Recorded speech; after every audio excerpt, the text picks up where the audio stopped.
పత్రికా మిత్రులకు పేరు పేరున తెలంగాణ అభివందనాలు.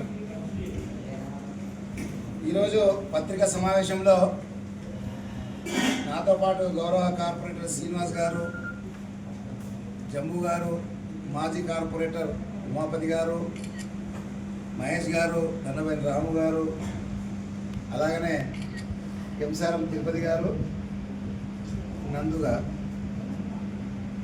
ఈరోజు ప్రధానంగా పత్రికా సమావేశం ఎందుకంటే కరీంనగర్ నగరపాలక సంస్థలో టౌన్ ప్లానింగ్ విభాగం ఏదైతుందో, నేను ఈరోజు పొద్దున్నే పేపర్లో చూసిన జగిత్యాలలో మున్సిపాలిటీపై అవినీతి అధికారుల దాడి. దాంట్లో కొత్త కొత్త విషయాలు ఏది, అడ్వర్టైజ్ ట్యాక్స్ లేదు, అక్కడ లేదు, ఇక్కడ లేదు, పర్మిషన్లకు చూడడం లేదు, అక్కడ లేదు, ఇక్కడ లేదు, అన్ఆథరైజ్డ్ కన్స్ట్రక్షన్స్ లిస్ట్ మెయింటైన్ చేయాలి, అక్కడ లేదు, ఇక్కడైతే దాదాపు 2 నుంచి 3 వేల కన్స్ట్రక్షన్స్ అయితే కరీంనగర్ నగరంలో ఒక్కదానికి కూడా పర్మిషన్ లేని వాటికి రిజిస్టర్లో రాయాలి అన్ఆథరైజ్డ్ కన్స్ట్రక్షన్స్ అని. ఆ రిజిస్టర్ మెయింటైన్ చేస్తే దాచిపెట్టుకున్నారు టౌన్ ప్లానింగ్ వాళ్ళు. ఇది ఎవరికి తెలియదు, కార్పొరేట్లకు ఎవరు తెలియదు, ప్రజలు ఎవరికి తెలియద్దని, తెలిస్తే వాళ్ళ మెడ చుట్టుకుంటుందని. ముఖ్యంగా ప్రధానంగా ఈరోజు ఏంటంటే గ్రామాలు అన్నీ కూడా దాదాపు కరీంనగర్ నగరపాలక సంస్థలు కలిసినాయి కాబట్టి ఒక కొత్త దందాను తెరపై తీసుకొచ్చిండ్రు. ఎంత పెద్ద కొత్త దందా అంటే ప్రభుత్వ భూమినే చింతకుంటలో సర్వే నంబర్ 439లో ఒక బీజేపీ నాయకుడు ఓపెన్గా ప్లాటింగ్ చేస్తుండు. ఎంత అన్యాయం అంటే మీకు చూపిస్తా, ఓపెన్గా ప్లాటింగ్. దీనికి సంబంధించిన ఫోటో కూడా మీకు చూపిస్తా, ఎట్లా అమ్ముతుండాలి అనేది.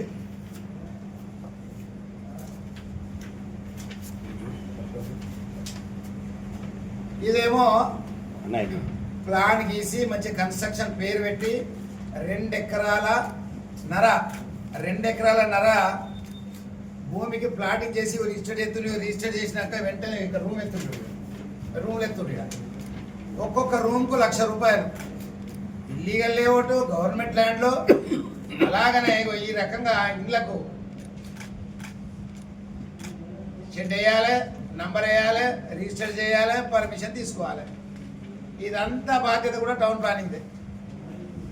వాళ్ళు ఎవరు రావద్దు, కన్స్ట్రక్షన్ అయితే ఎవరు రావద్దు, గవర్నమెంట్ సర్వే నెంబర్ అయితే అసలే పట్టించుకోవద్దు. దానికి కావాల్సిన సరంజామా మొత్తం కూడా ఈరోజు టౌన్ ప్లానింగ్ అధికారులకు పుడుతుంది.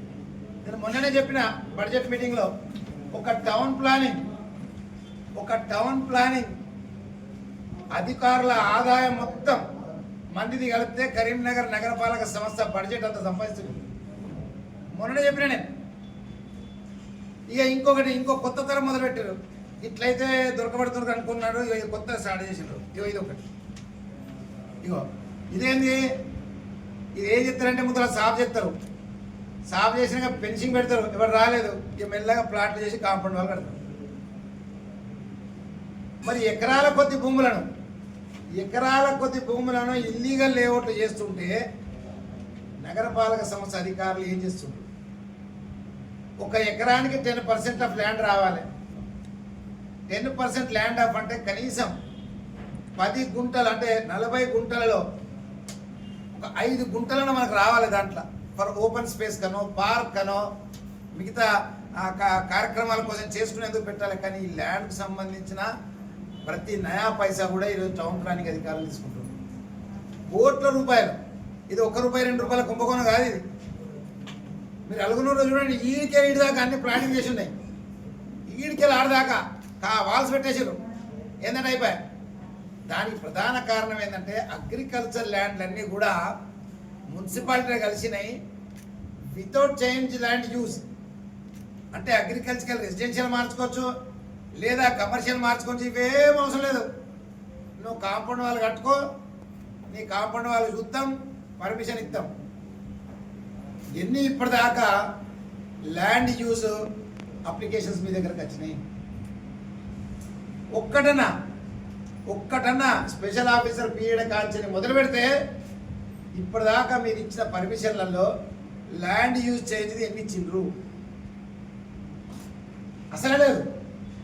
అంటే 100 కోట్ల కుంభకోణం ఈరోజు టౌన్ ప్లానింగ్ అధికారులు చేస్తున్నారు.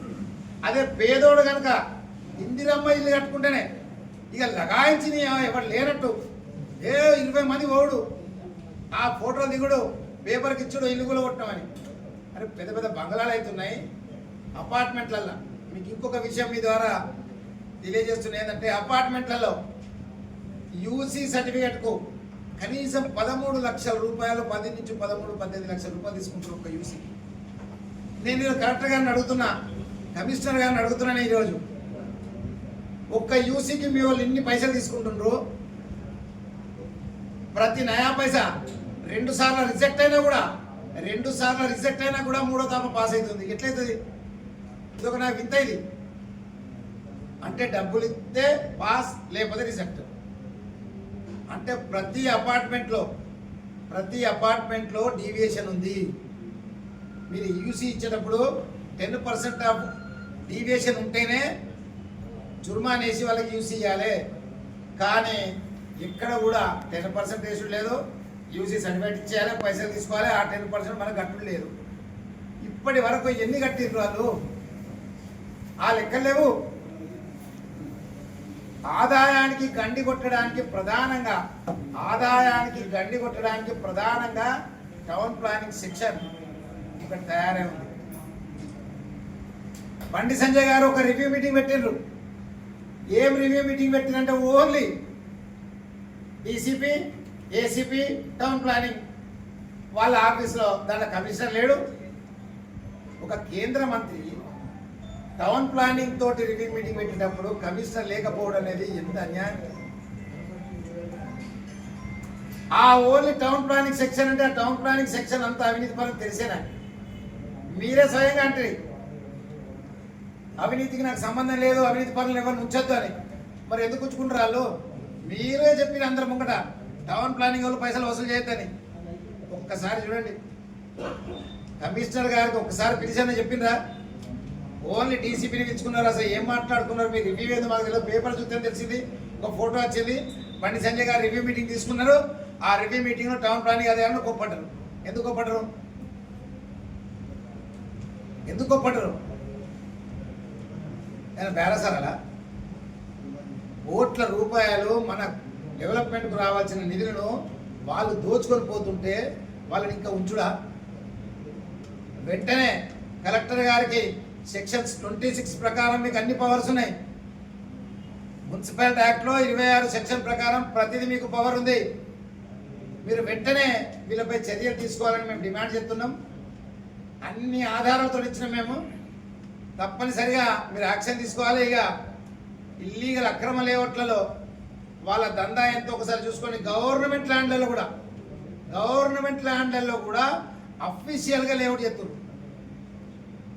అఫీషియల్గా నేను మళ్ళీ ఒకసారి చెప్తున్నా కలెక్టర్ గారికి, సర్వే నంబర్ 439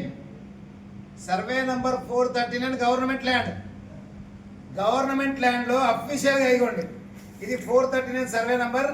అఫీషియల్గా ప్లాటింగ్ చెప్తుంది. వీళ్ళు ప్లాట్ కొనుక్కోరు, పంచుతుంది. ఇది అంటే గవర్నమెంట్ ల్యాండ్ కూడా మరి కాంగ్రెస్ పార్టీ వాళ్ళకు అనుకూలంగా వ్యవహరిస్తుందా? మరి కలెక్టర్ గారు చెప్పాలి సమాధానం. Government land under the control of a government land control ఏముంది? Protection of collector, protection of municipality. మరి మీరు ఇద్దరు కూడా దాన్ని పట్టించుకోకపోతే రూమ్లు వేసుకుంటుండ్రు. కొన్ని కోట్ల 100 కోట్ల కుంభకోణాన్ని టౌన్ ప్లానింగ్ సర్వనాశనం చేస్తుంది. మన ఆస్తులను, మనకు రావాల్సిన నిధులను, మన పార్క్ స్థలాలను, మన ఓపెన్ స్పేస్లను అన్నీ కూడా ఎక్కడ కూడా లేవు.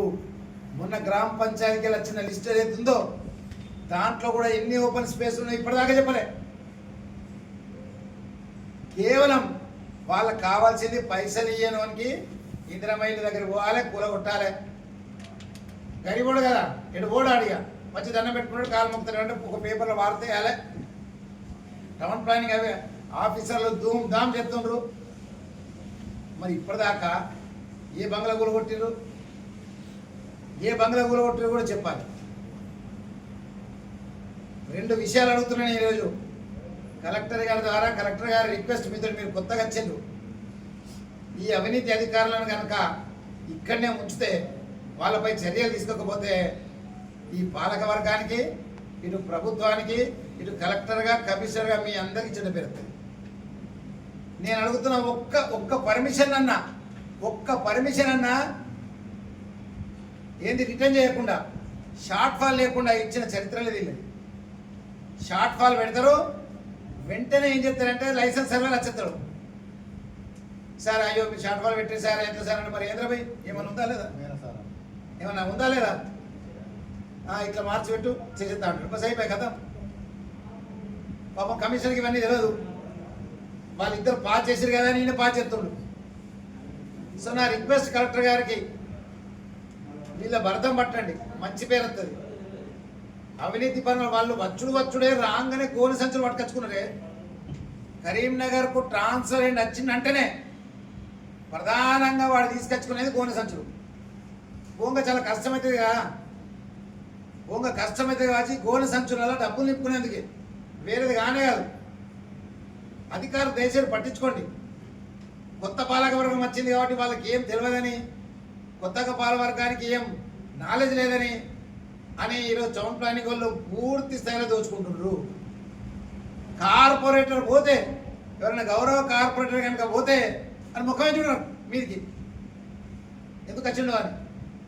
సార్ మా ఊర్లో ఏం జరుగుతుందని తెలుసుకునేందుకు. వాళ్ళకు కావాల్సింది ధనం తప్ప ఏం లేదు. కాబట్టి కలెక్టర్ గారికి, కమిషనర్ గారికి నా personal request, my humble request, మీరు వెంటనే ఈ అధికారులపై చర్యలు తీసుకోండి. ఇప్పుడు నేను చెప్పిన సర్వే నెంబర్ ఒక్క ఉదాహరణ సార్ మీకు, మిగతా సర్వే నెంబర్ నా దగ్గర బాగున్నాయి, ఇల్లీగల్ అయినాయి. సర్వే నెంబర్ 52, 53, సర్వే నెంబర్ 85 ఇట్లా పోతే మొత్తం అన్ని డీటెయిల్ తీసుకున్నాం మేము. దాదాపు ఎన్ని సర్వే నెంబర్లలో ఎంతెంత డబ్బులు తీసుకుంటుండ్రో, ఎంతెంత ఓపెన్ స్పేస్ రాకుండా అడ్డం పడుతుండ్రో, పార్క్ ల్యాండ్ రాకుండా అడ్డం పడుతుండ్రో, ఇవన్నీ మా దగ్గర ఉన్నాయి ఆధారాలు.